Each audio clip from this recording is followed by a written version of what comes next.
Hello, good afternoon, everyone. Welcome into the Fantasy Roundup, April 4th. Another Tuesday, y'all. Here every Tuesday. Spencer the Guru Urquhart here with you, as well as my co-host, Gabe Henderson. What's going on, man? Absolutely nothing. Just getting ready for Masters Week.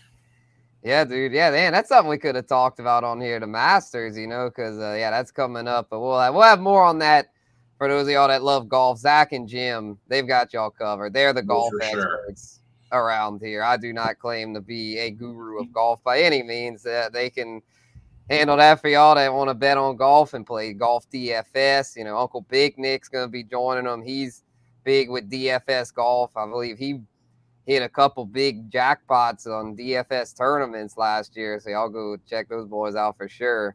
But we're here today to bring y'all, because I know y'all love football year round, some early fantasy football talk, specifically about the rookie class for this year. Gonna go over who we feel will be the impact rookies. Not gonna worry about landing spot too much just yet.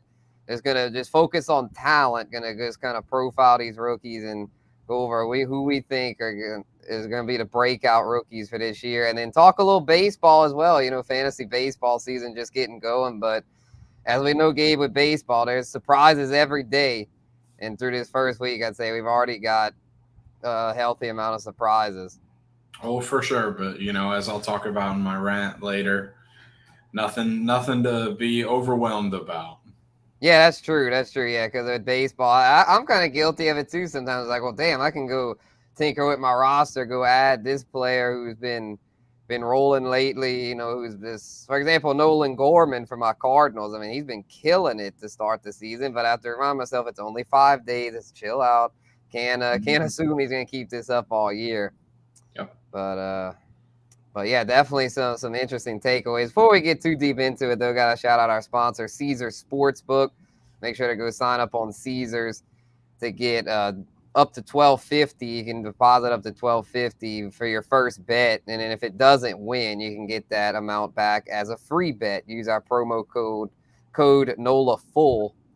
Not you have the slide to pull up, but not sure where that is. We'll have that for y'all next week. We all know the drill for those of y'all that have been tuning in. Caesars, y'all, shout out to them for helping us get on there each and every week. So let's get into it here with our fantasy headlines.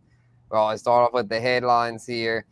And the first one to me, it kind of surprised me, came in this morning.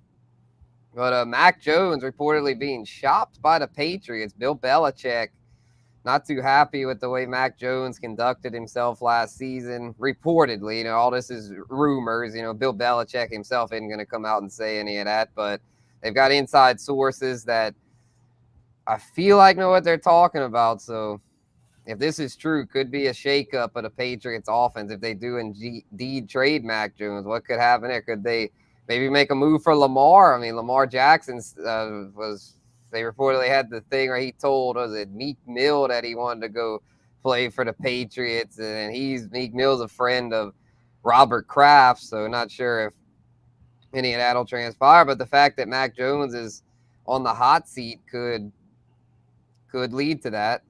And then Odell Beckham, he's still out there on the free agent market, received an offer from the Baltimore Ravens, who is with Lamar Jackson trying to bring in some weapons. Odell would definitely qualify as such. So we'll see what happens there. Still thinking Odell goes to the Jets, though, assuming the Aaron Rodgers deal gets done, which should get done within the next few weeks, just trying to figure out the draft compensation for the Packers.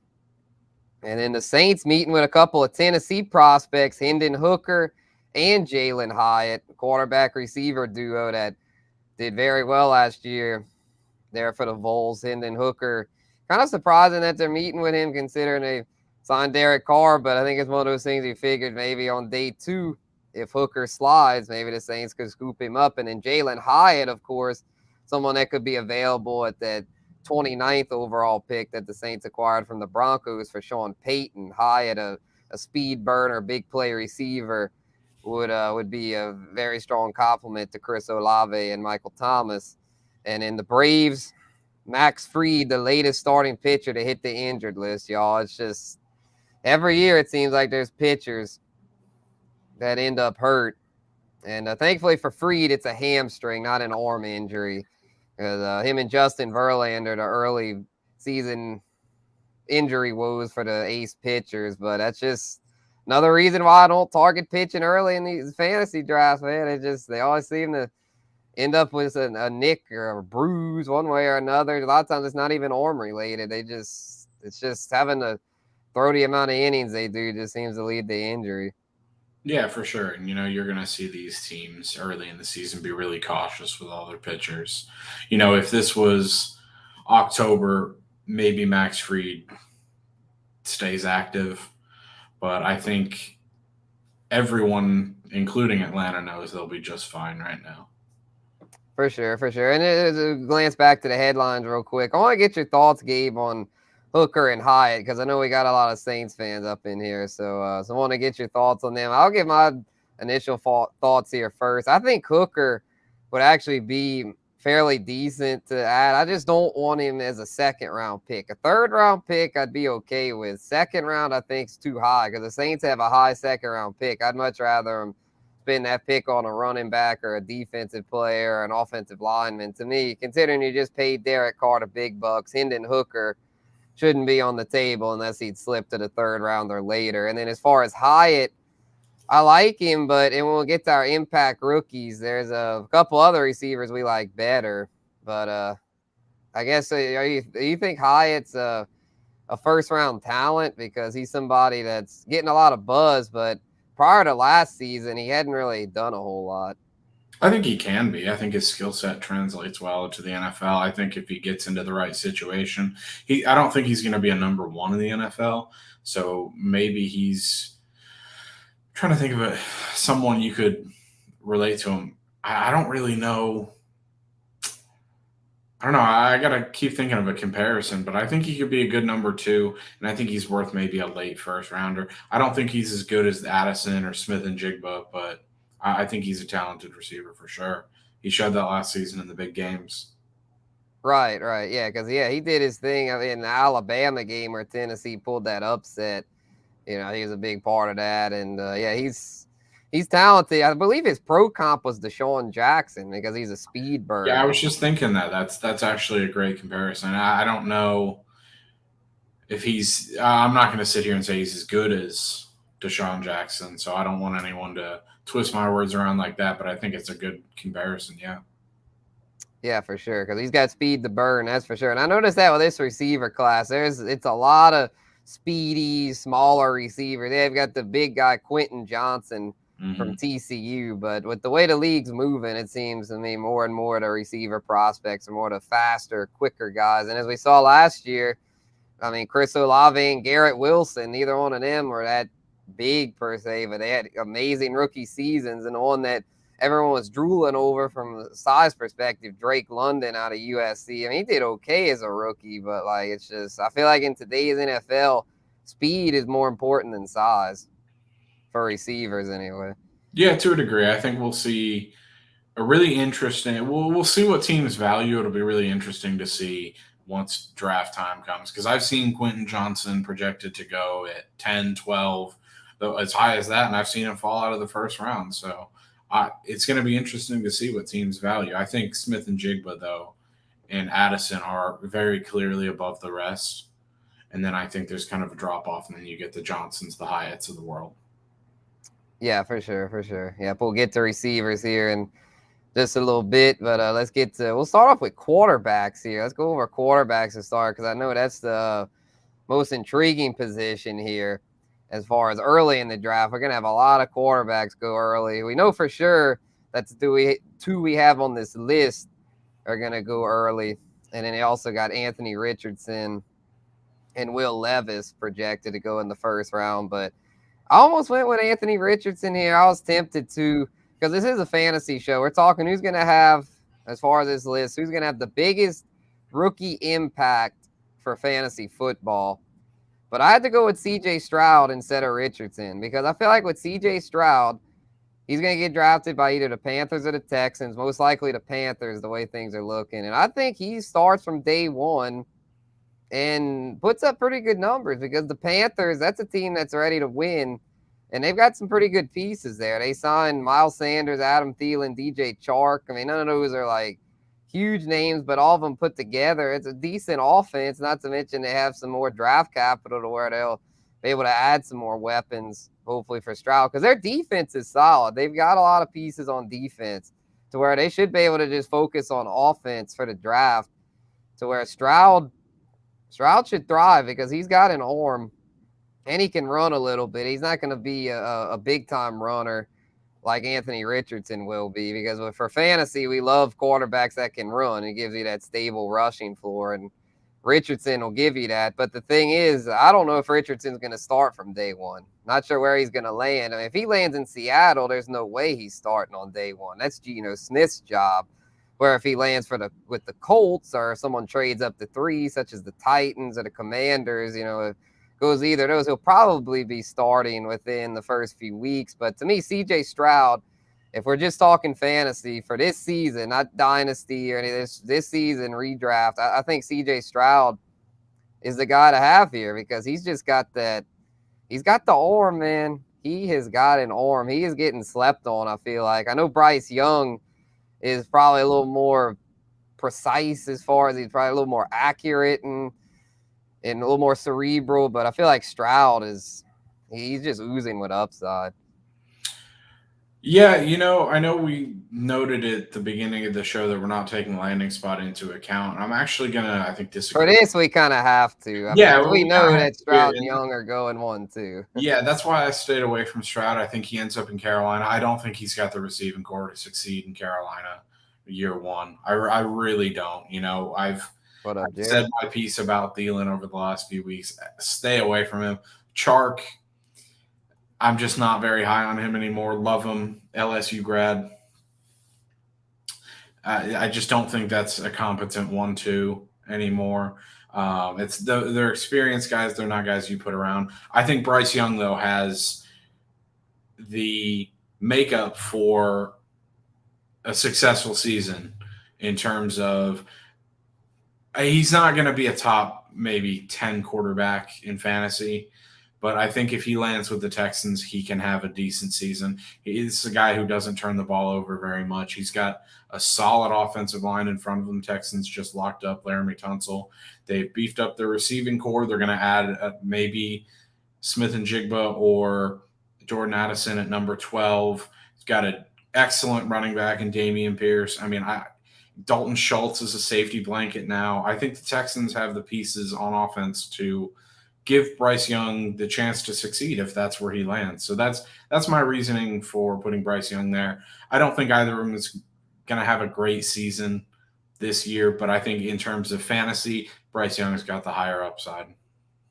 I got you. The thing that kind of scares me with Bryce Young, though, assuming he lands with the Texans, is that, I mean, yeah, you probably draft another receiver there, probably Smith and Jigba at pick 12, although the Texans could go a different direction. You never know what Nick Caserio's thinking there, their GM. He's kind of like, he comes cut from the Belichick cloth. They tend to do the unexpected, as far as they don't tend to draft the player that the mock drafts have them going with. But to me, the thing that's a little scary there with the Texans is like, yeah, he brought in Schultz. That's a nice safety blanket. Robert Woods, though, getting kind of up there.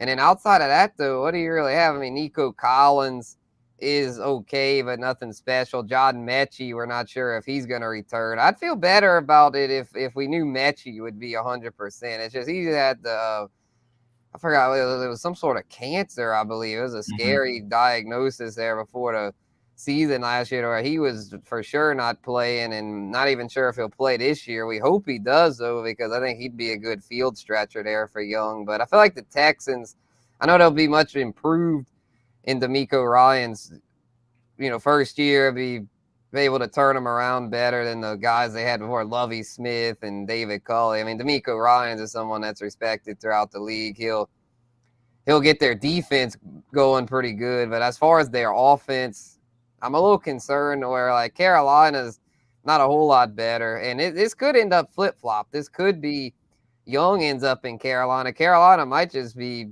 kind of sending a smoke screen with CJ Stroud, or they might really want Bryce Young, because these prospects are interchangeable. A lot of rankings have Young ahead of Stroud, so we'll see. I just feel like for fantasy, I want the guy with the big arm, and I feel like Stroud is a little better in that regard. Young, I think, is going to probably be better for reality purposes, but for fantasy, I have a slight lean to Stroud because he's got that cannon, and I think assuming he does land in Carolina, he'll have DJ Chark to stretch the field. Thielen can still move. They'll probably draft another field stretcher. And then he's also got a decent safety blanket in Hayden Hurst. They brought in Hayden Hurst to boost their tight end spot. Been healthy, though. He was healthy most of last year. I know he was hurt a lot in Baltimore, but as he's gotten older, he's improved a lot. I remember his first few years, he was always hurt and also battling mental health issues, but he appears to be healthy both mentally and physically now. So he's an underrated weapon. So we'll see how it goes. But I'm thinking Stroud, but Young's right there. It's going to be close. They should be fun to watch. Just to close it out, I mean, the real difference for me, they're two similar cores. The real difference for me is I think the Texans are almost guaranteed to go offense and draft a receiver at 12, whereas you don't know when Carolina is going to go get another receiver given the guys they've added. It's really it's take your pick with the two of them. They're both excellent young quarterbacks.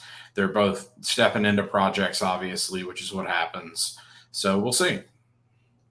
Yes, we will. Yes, we will. Let's move on now to running backs here, which is a pretty nice running back class, with, Bijan Robinson, of course, the consensus number one. And that's who I've got here as my impact guy because I feel like he's just got such a complete skill set. But before I get too much into why I like Bijan, I want to get your take, Gabe, on Tank Bigsby. I mean, I've definitely heard of this kid. I know he's got a lot of talent there out of Auburn, but as far as why do you think he's going to be the biggest impact rookie running back?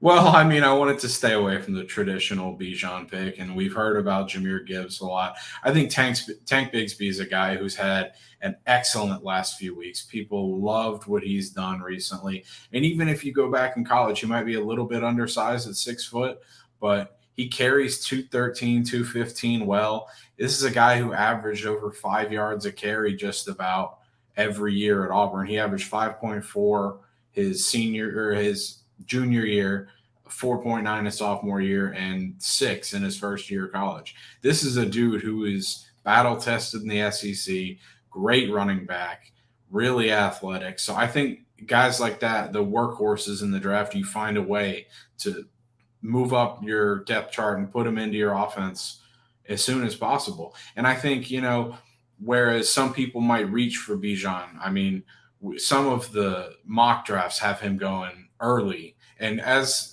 they should. He's a great running back, but you just don't see teams reach for running backs anymore. So maybe some of those teams that need a little help at running back will move back in the draft and get Bigsby, address some of the other needs first. And I think he's a guy you could get day 2, maybe day 3, that could slide into an offense almost right away. For sure. So he's more of like, I mean, just from his name there, Tank. I mean, I know he's more of just a big back, right? He's not as much of a third down option. He's more like an early down bruiser. Yeah, I mean, he can do anything. He's not a pass catcher, but in terms of running style, he can give you power. He can give you agility. He's an excellent all-around running back. I got you. Yeah, the thing that's a little concerning, though, I feel like if he doesn't catch much, I know most of us play PPR nowadays. Yeah. So, I mean, I know Derrick Henry and Nick Chubb. I mean, if he could end up like in that mold, then it won't matter. He could catch 10 passes and still be elite. But if he's in a committee, though, then it's like it's got. I remember Derrick Henry's first season, he wasn't very fantasy relevant because he wasn't catching passes and he was sharing time with, I forgot who was there, Dion Lewis or somebody in Tennessee. But we'll see. I like the going out on a limb. I respect it. I thought you were gonna take Bijan. My pivot was gonna be Tajay Spears out of Tulane because I feel like he's got a good complete skill set there as far as he's somebody that could make an instant impact, especially for fantasy, being that he can catch passes. But I mean, since you didn't go Bijan, man, I had to do it because this kid is special. He's been compared to Marshall Faulk. And I can see it because, I mean, he can catch passes and run hard, which is what Marshall did back in the day. I mean, he was one of the greatest to ever do it, arguably the most all-around running back of all time as far as not only a great runner, but also a great receiver. And so Bijan's the kind of guy that is capable of putting up over 1,000 on the ground, and as well as catching 80, 90 passes, kind of like a Christian McCaffrey or Austin Eckler, except, I mean, if he really lives up to his full billing, his full potential, he could end up better than those guys because he's better as a pure runner than them. It's just, it depends somewhat on landing spot as far as how much he's utilized as a receiver. I've heard a lot of people mock him the Philly, which would be pretty good. It's a really good offense. It'd be good for his touchdown upside, but as far as his receiving ability, wouldn't be the best landing spot, considering Philly doesn't throw to their backs a whole lot, with Jalen Hurts himself running the ball a good amount. So we'll see. The Cowboys are another potential spot that could be interesting, but just, I don't care where he lands. This kid's so talented to where if I'm in a dynasty startup, rookie dynasty rookie draft, and I mean, I'm taking him first overall. And in redraft, I mean, I think there's a chance that he ends up a first round pick. I know it's rare that rookies go in the first round, but I mean, we saw Saquon Barkley in 2018 go first round, and that worked out quite nicely because he was able to run for a lot and catch passes. So hopefully Bijan can stay on the field, stay healthy, because that seems to be the biggest question mark with these running backs is, can they stay healthy? And he seemed to be pretty healthy at Texas. Don't think he's had any prior serious injuries. So hopefully he can stay that way and live up to his billing, which if he does, he'll be great for fantasy.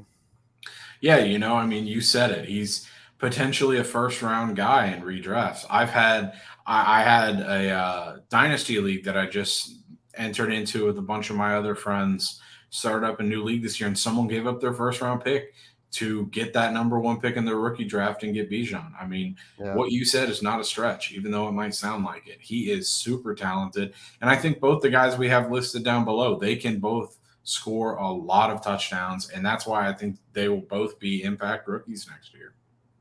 100%. Let's move on now to the wide receiver position, which we had talked about earlier here. And Jackson Smith and Jigba, your guy, Gabe. And I can't really argue with that too much because he's somebody that if he's right, I mean, he could be just as good or better than Garrett Wilson and Chris Olave, because when they were all three teammates at Ohio State, Smith and Jigba was the leader. I mean, they were all really productive, but Smith and Jigba was the number one there on a stacked Ohio State receiving core, probably the best receiving core in the nation. But, I mean, he's the one that stood out above the rest. Last year, though, a lost season, battled a lot of injuries, so hopefully that doesn't become a recurring issue. But, yeah, I'd say just off of talent alone that he should be able to make a quick impact. Yeah, for sure. I mean, he's one of those guys who slots into your offense, and immediately, because of his route running ability, because of his hands, he's a number one. He's going to catch a lot of passes next year.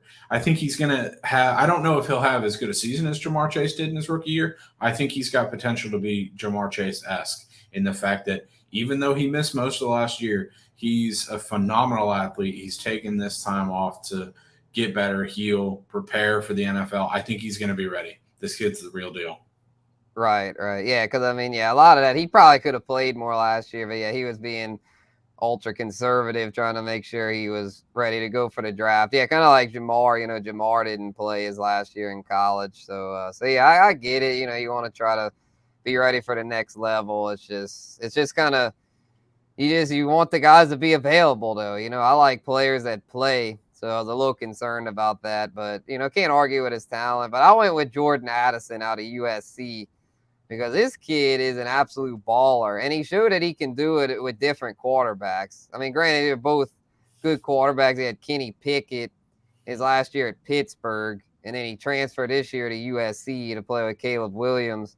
And he's just very, very talented, to where he's got the skill set that I'm looking for in the modern receiver. Quentin Johnson, a lot of people have number 2, but he's more of a throwback. I feel like more like the big body physical guy, which, I mean, you still need one or two of those on your team. But I'd say nowadays, I mean, just look at the way the Chiefs do and stuff. I mean, you want more. You want speed, just speed, quick kind of receiver, speedy, just route runner, crisp route running, deep ball, just burning, DBs. You got to be able to burn these DBs. Like, these DBs are getting more physical too, to where it's like the bigger receivers aren't thriving like they used to where it's become, I feel like, more and more about speed and quickness because, I mean, Jordan Addison checks those boxes. He's somebody that's quick, knows how to get open, can stretch the field.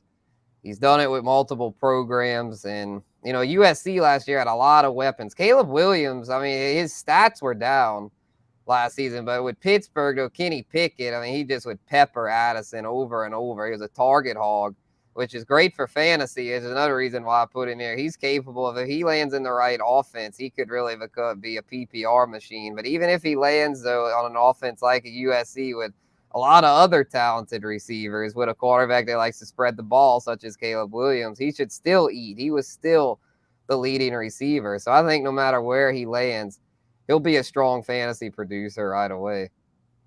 Yeah, absolutely. I mean, I think if you pair him with any quarterback with an accurate arm, Jordan Addison's going to thrive. Yeah, I'm hoping he lands with the Chargers because I think he could be like a Keenan Allen light, you know, a Keenan Allen getting up there in age. Or I mean, it might not be the best for this season. I feel like for this, probably Baltimore, because, I mean, they're so starved for receivers. He's somebody that Lamar could just kind of lean on there. But I feel like for long term, like the Chargers would be an amazing landing spot. Because Mike Williams, I mean, he just can't stay healthy. You know, or Addison would be somebody that Justin Herbert, that would be him and Justin Herbert together. That'd be scary. And I mean, if you're Addison, what an excellent opportunity that would be to get to. Maybe you don't play as much if Mike Williams and Keenan Allen are healthy, but wow, your rookie season. Imagine walking into a wide receiver meeting and those two guys are there mentoring you. He would thrive there, especially with Herbert at quarterback.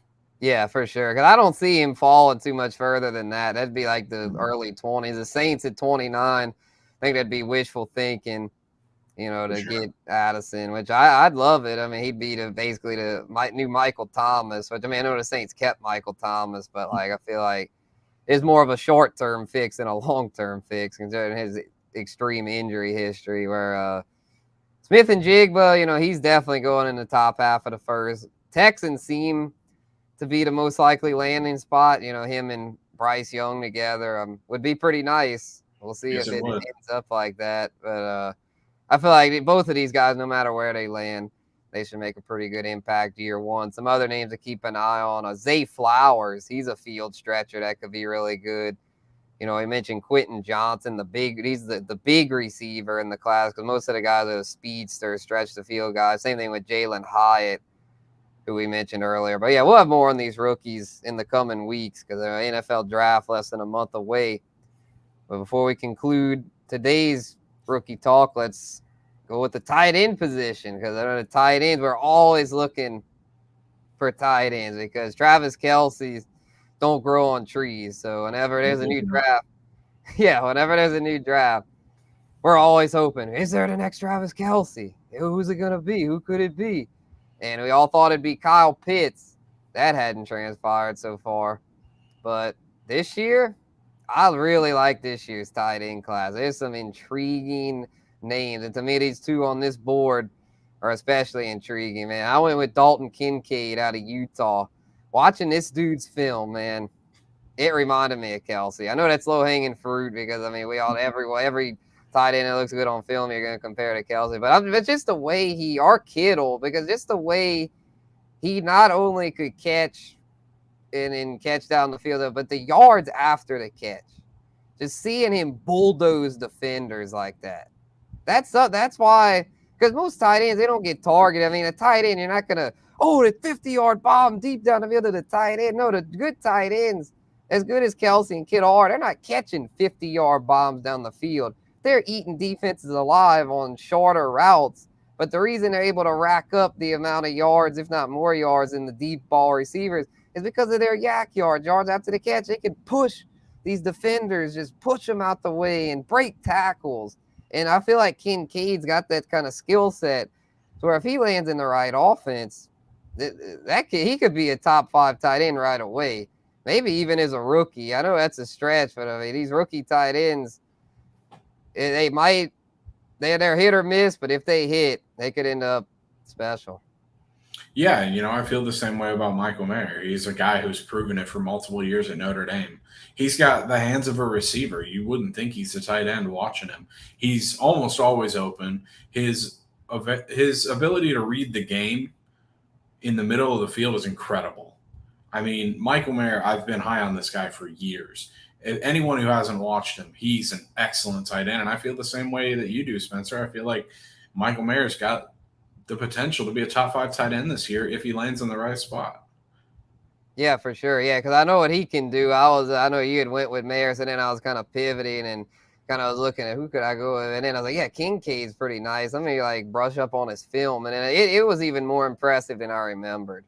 I Yeah, mean, for that sure. Two kid great is tight ends. special. I mean, these two are good. I think they could both end up first round picks. I mean, the Raiders. See people mocking them to the Raiders, and then the second round because the Raiders after trading Darren Waller just really desperate for a tight end. But like late in the first round, like I mean, the Bengals, they lost Hayden Hurst. Just imagine one of these guys with Joe Burrow. That'd be nasty. Yeah, that'd be unbelievable. For real. Because like, or the Cowboys, Dalton Schultz left. I know their offense is it's frustrating because Dak can be so like hit or miss, but adding a weapon like this could only help. For sure. These guys are almost guaranteed to be open. They're not check down guys, but they're guys that'll get you 10, 15 yards easily when you need it. They're excellent pass catchers. Both of them really are. Yeah, and could get more, which I think they'll improve upon. And probably as rookies, we'll have to hope they find the end zone a good amount because as rookies, it'd probably be kind of tough for them to really like reach their ceiling. I mean, like Kelsey and Kittle, even as rookies, weren't that great. So might have to pump the brakes a little bit as far as top 5 as rookies, but top 10 for sure. The window's wide open in the tight end position. You have Kelsey, you have your guys like Mark Andrews and Kittle, and then that's true. Yeah, there's really not much else, so they not might much just else. get it by Darren Waller default. can't stay healthy. Yeah, Pitts TJ can't stay Hawkinson. healthy. Yeah, Hawkinson's good. But I'd say now on that Andrews Kittle tier. But yeah, that 5 spot, there's window's no. open.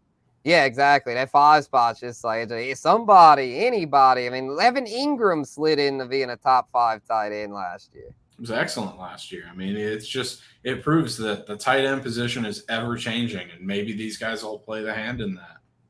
Yeah, for sure. I know a lot of leagues doing away with tight end, but I'm more of a traditionalist. I still like having it because I mean it's a position that's like I mean every team has a tight end. I mean for fantasy you should try to make it like the real NFL. So like yeah, I'm not against having it, but we'll wrap this thing up as far as rookies, and we'll have more on that soon.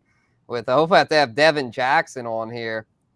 Our former producer, he is a film junkie. This dude, I love Devin because he watches film. He's watching film whenever we're worried about it's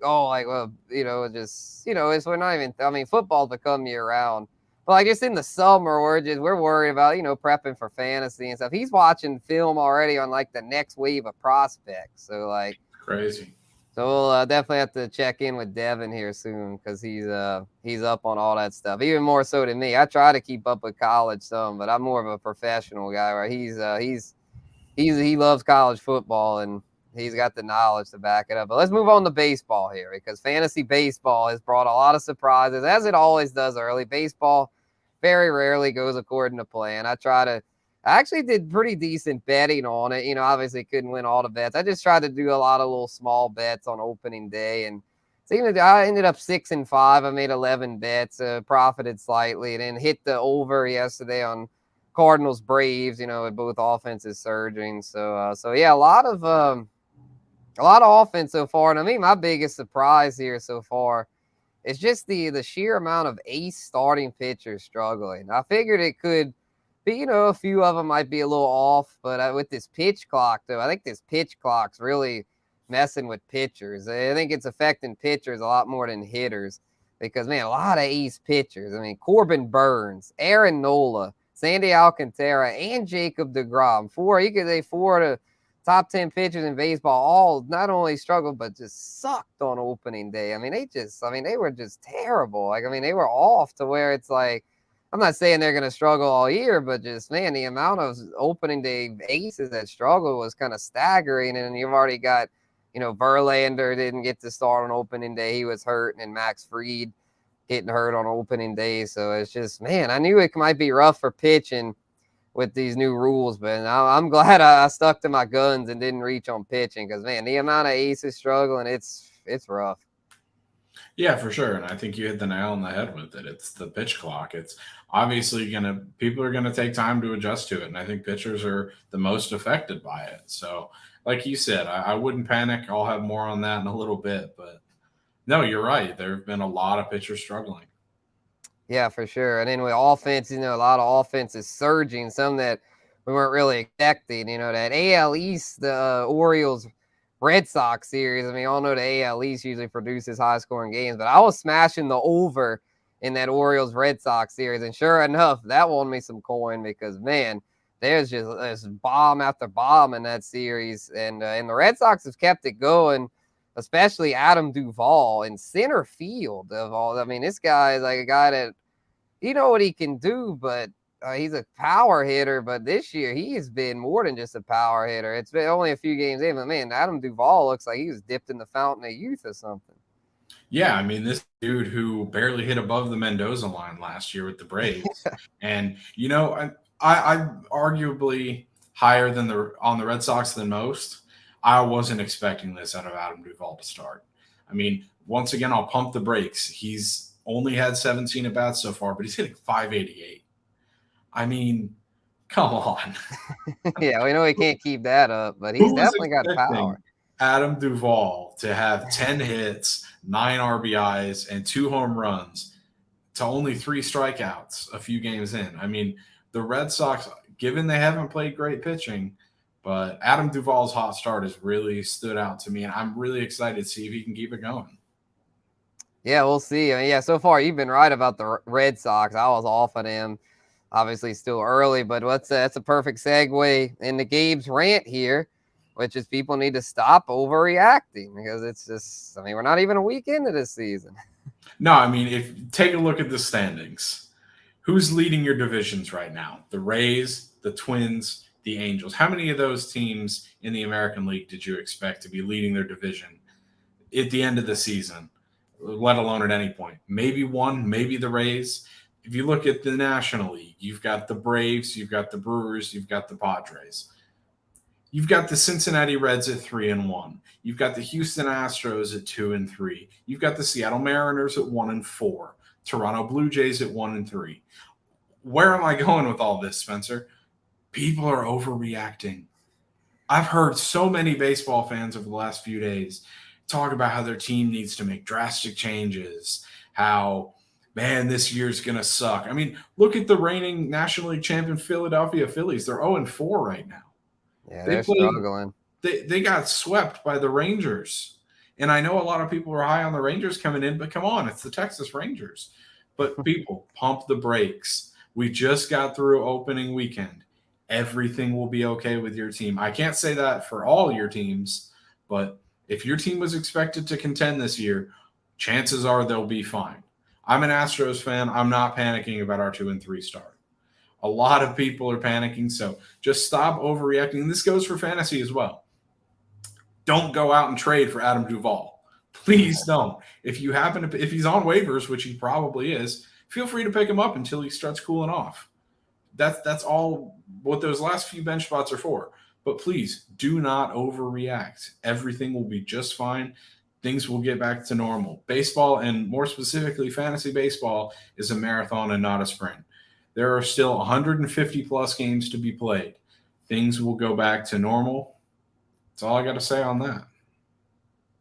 Yeah, I can't really argue with that because I played enough fantasy baseball, followed baseball long enough to where it's usually the case. Maybe like 1 out of 10 things on opening day, or like sometimes you're like, I kind of misread that before the season, But for the most part, 90-something% of the overreactions on opening day are just that, overreaction. So yeah, definitely got to stop with all that because it's like, I love my Cardinals, and I know their lineup's good, but I know it can't keep up what it's been doing. They've just been scoring runs at a ridiculous clip, and Nolan Gorman I think he's got a lot of potential. But I mean, right now in fantasy, he's the #1 second baseman, and I saw he already got picked up off of waivers in one of my leagues. So it's like, okay, cool. But if y'all really expecting him to keep that up, y'all are y'all probably not gonna get what y'all are hoping for there. But so anyway, I got a little rant though about fantasy basketball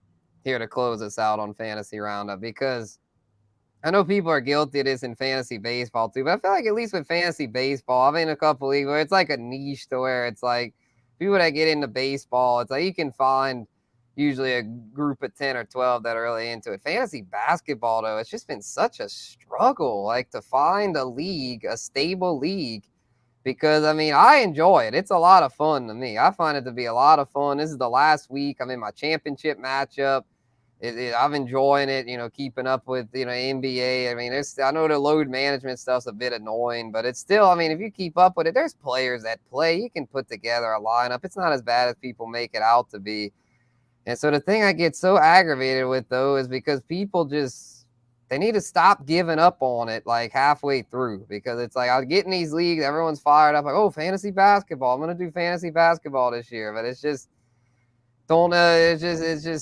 it ends up boring at the end unless you make I made the championship, but even like prior to that, though, I guess the playoffs have been fun, but the weeks leading up to that were boring because half the league had quit.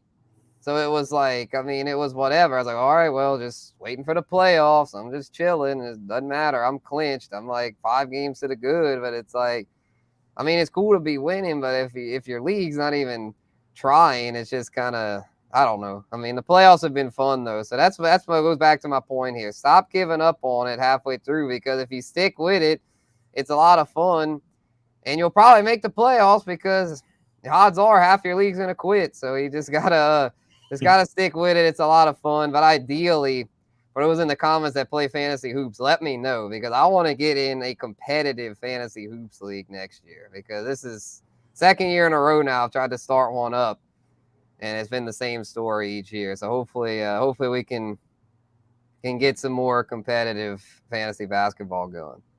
Yeah, and I think that goes for any fantasy sports, I think what a lot of people don't realize, people are like, oh, well, basketball and baseball play every day. Here's the thing. You can set your lineup once a week, just like in football. If you want to tinker every few days, just like you do in football, you can do that in basketball and baseball too. You can set them in advance. It's fun. I promise you. Stop. Don't be that guy that gives up on your league. Please don't do it. Yeah, for real. I feel like in a way, I mean, I love football. I mean, it's really fun.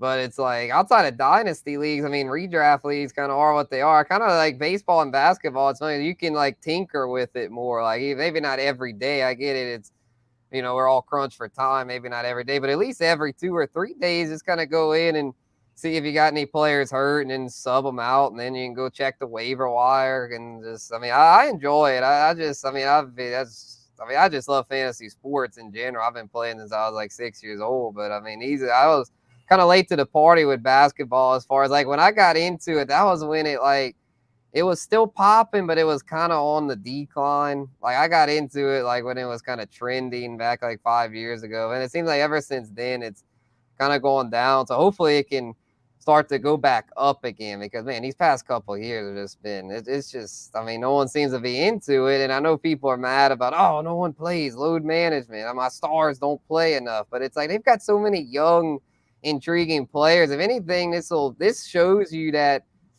there's more young talent than ever in the NBA, because this young talent really gets to showcase itself because they're willing to play. While the superstar sits out for load management, the young guys come in and get to show off their skills. So if anything, it makes fantasy basketball more, it gives you more options, because it's like it used to be, the same 5 play almost every night. Not only that, I think it's a challenge too. How good a fantasy player are you? I mean, we all know those people who claim they're great at fantasy, but they take advantage of the guy who quits halfway through by making some lopsided trade and he gets half their team.